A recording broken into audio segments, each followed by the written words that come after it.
নমস্কার, সালাম, সবাইকে আন্তরিক শুভেচ্ছা। আশা করি আপনারা সবাই ভালো আছেন। আপনাদের আশীর্বাদে দোয়াই শারীরিক দিক থেকে আমরা মোটামুটি অবস্থায় আছি আর কি। বাবার শরীরটা ওই রকমই, মাঝে মাঝে একটু খারাপ লাগে বলে। তো গতকালকে তো সুরদা চলে গেছে, সেজদা আছে, সেজদা খুব সম্ভবত আগামীকাল চলে যাবে। আর বড় ভাই তো আসেনি। তো কয়েকদিন ধরেই প্রচণ্ড রোদ যাচ্ছে, গরম যাইতেছে। তারপরেও চাই এরকমই আর কটা দিন থাক, কারণ মানুষের অনেক কাজ, আর সপ্তাহখানেক থাকলে মানুষের কাজগুলো অনেকটাই শেষের দিকে যাবে আর কি। আমাদের কাজ কিছু বাকি আছে। তো আজকে আবার একটু বাতাস আছে, গতকালকে মুঠি বাতাস ছিল না। আজকে ওই দিক থেকে একটু আরাম আছে, একটু বাতাস আছে, কাজ করে আরাম পাওয়া যাবে। তো আমারও কিছু কাজ জমে আছে, করতেছি, আরও করতে হবে। তো বাকি সময়টুকু আপনাদের সাথে শেয়ার করব, আপনারা আমাদের পাশে থাকেন।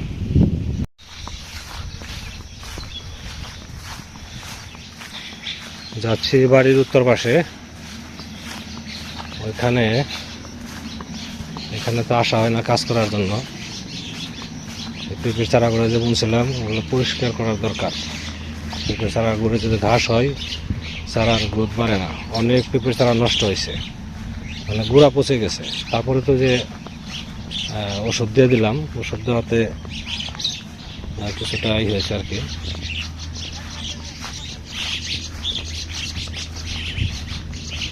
তো অনেক চারা নষ্ট হয়েছে।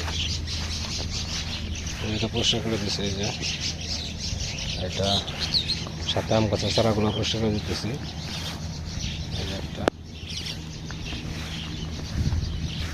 এটা গ্রোথ ভালো হয় না, এটা কেমন জানি হয়ে গেছে।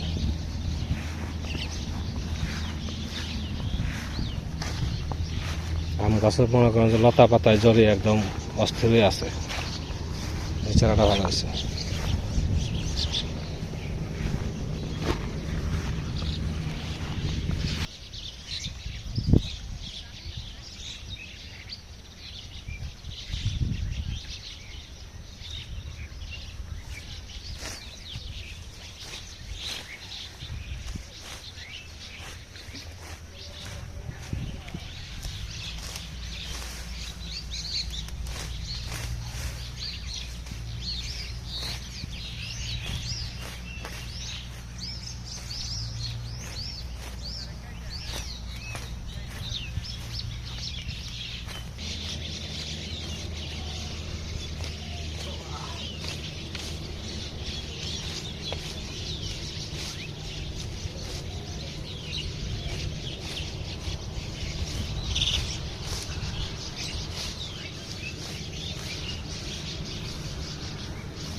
এত রোদ্রে একটানা কাজ করা যায় না,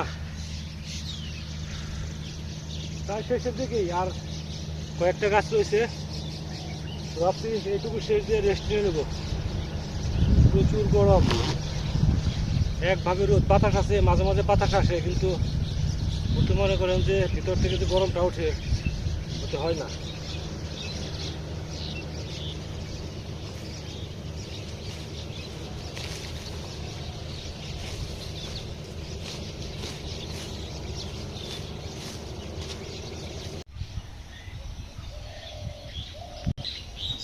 কয়েকদিন আগে মির্জাপুর গেছিলাম, 10টা বস্তা নিয়ে আসছি ধান ভরার জন্য। এই যে পাশে তো ধান রেখে দিছি শুকিয়ে নিয়ে, তারপর তার বস্তা করা হয় নাই, কারণ বস্তা ছিল না। তো 10টা বস্তা মানে ধুয়ে দিছি। এর মধ্যে কয়েকটা বস্তা আছে একটু ছিঁড়া, ওগুলো বাদ দিয়ে করতে হবে। সেগুলো ভালো বস্তা আছে, ওগুলোর মধ্যে ভরে ফেলি। ধানই কয় মন হবে, মন 7 হবে, 7 মন 8 মন এরকম।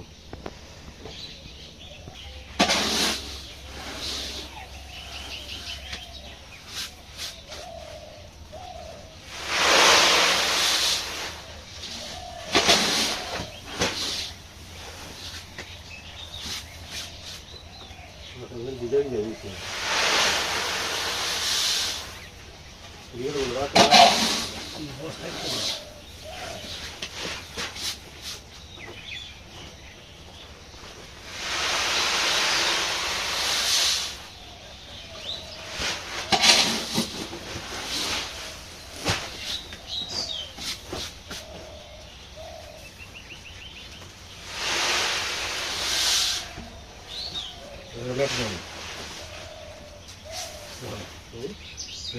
মন, এক বলে 10 কেজি করে একটা দিলাম, এই চেক করে দিচ্ছি।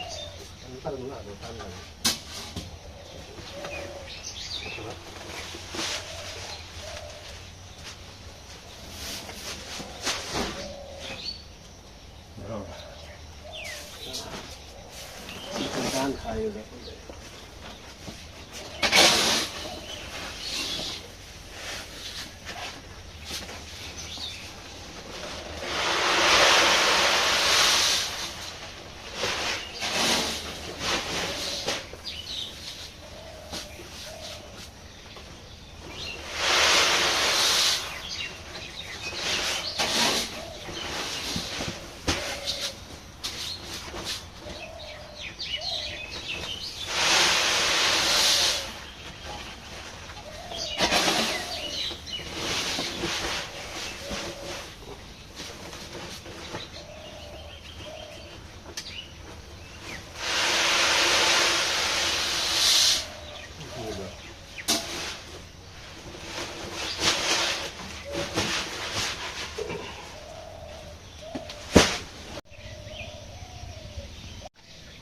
ধান হলো 8 বস্তা। এই যে এখানে এক সারিতে 2টা করে 4 সারি আছে, তার মানে গতবারের সমান হয়েছে। ওখানে কিছু ধান রয়ে গেছে, এখানে হয়তো 10 কেজি 15 কেজি ধান বেরোতে পারে। গত বছরও 9 মনের কাছাকাছি পাইছিলাম মনে হয়, 8.5 মন 9 মন এরকম। এবছর কিছু কম হয়েছে আর কি।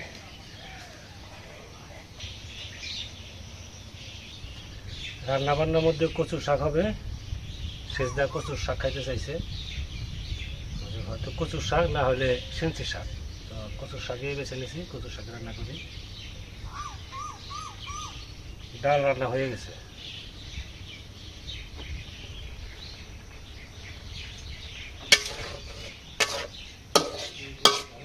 কচুর শাকও আপনার হয়ে গেছে, সিদ্ধ হয়ে গেছে, এখন নামিয়ে নিই।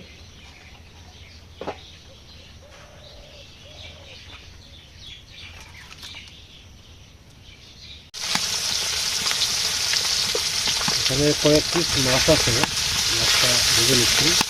কচু শাকের মধ্যে মাছ দেবো, শুধু মাছই না, ডিমও আছে, মাছের ডিম আছে, ওগুলো দিয়ে দেবো। ডিমগুলো পরে ভাজবো। যেখানে ডিম আছে, বোয়ালের ডিম আছে, বোয়ালের ডিম হয়েছিল, ডিমটা রেখে দিয়েছিলাম। মাছ ভাজিটা হয়ে আসছে, মাছ ভাজি হওয়ার কাছাকাছি হলে ডিমটা হালকাভাবে ভেজে নেব। হ্যাঁ, ঢাকায় নিয়ে আসছে, গুড় নিয়ে আসছে, গুড়ের গুড়। গরমের মধ্যে একটু গুড় খাইলে ভালো লাগবে। বাবা দিস, হ্যাঁ, মাছের ডিম ভাজি হয়ে গেছে। বোয়ালের ডিম আছে, তারপর কার্প মাছের ডিম আছে, দুইটা ডিম।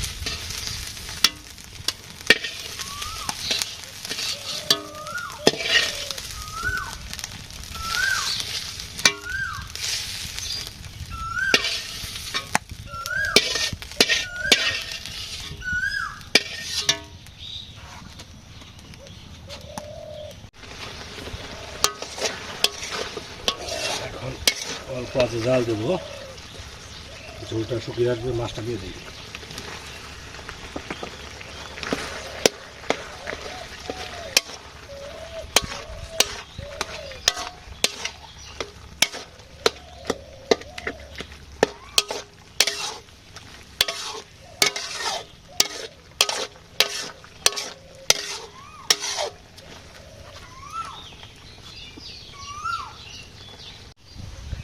কচুর শাক হয়ে গেল।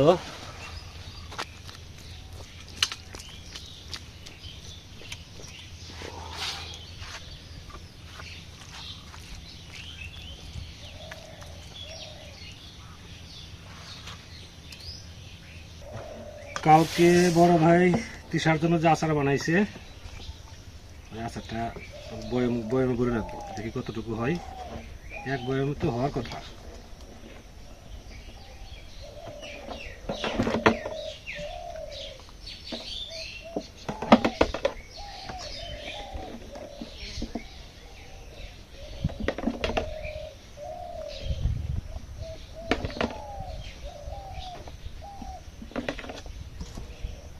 দেখে মনে হয় কি মাংসের তরকারি, সেরকম মনে হয় দূর থেকে।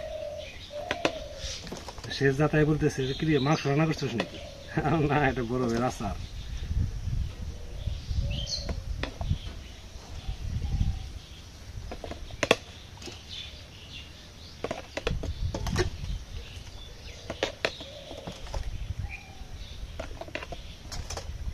হবে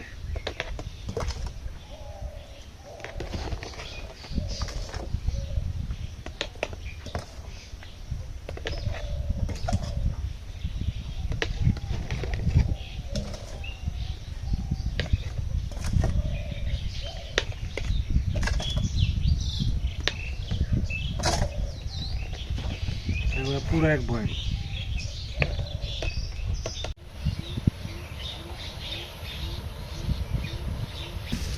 থাক থাক, কিচ্ছু বলবো না। জল দিচ্ছ তো আমার কাপড়টা দিতে। বিনু, তোমার খাওয়া হয়েছে পরে?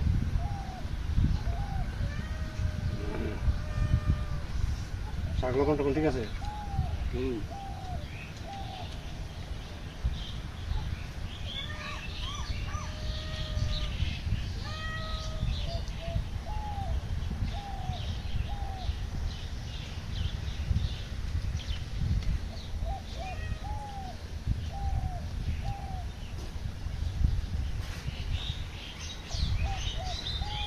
কটা দিন ধরে এত সুন্দর রোদ যাইতেছে,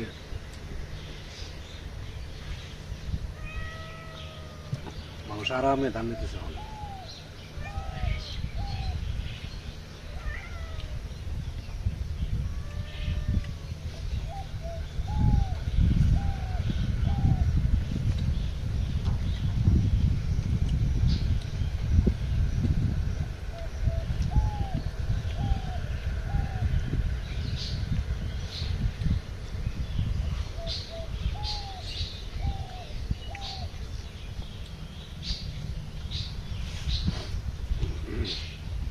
আমাদের কিছু গলায় লাগে না, তাই না? পরিষ্কার।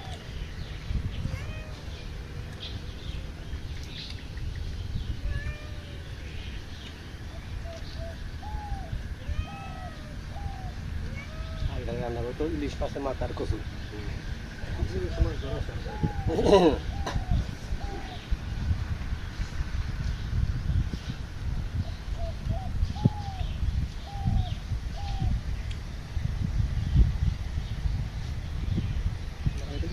খাবার জানে বাড়িতে দিয়ে যেত আর খালি মাছ মাছ।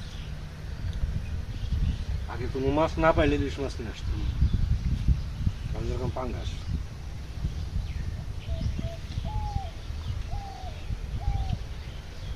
এখন ভালো ইলিশ আনতে গেলে 2 মণ ধান বিক্রি করা লাগতো, তাই না? হ্যাঁ,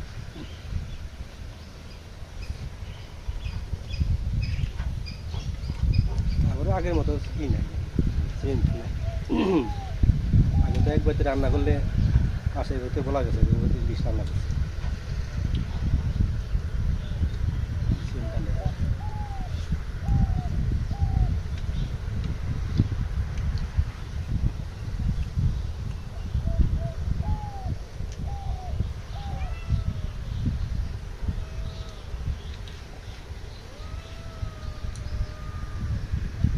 আমরা খাই মনে করি না আবার কি স্বাদ হয়েছে, ওরা দিলে খাই না।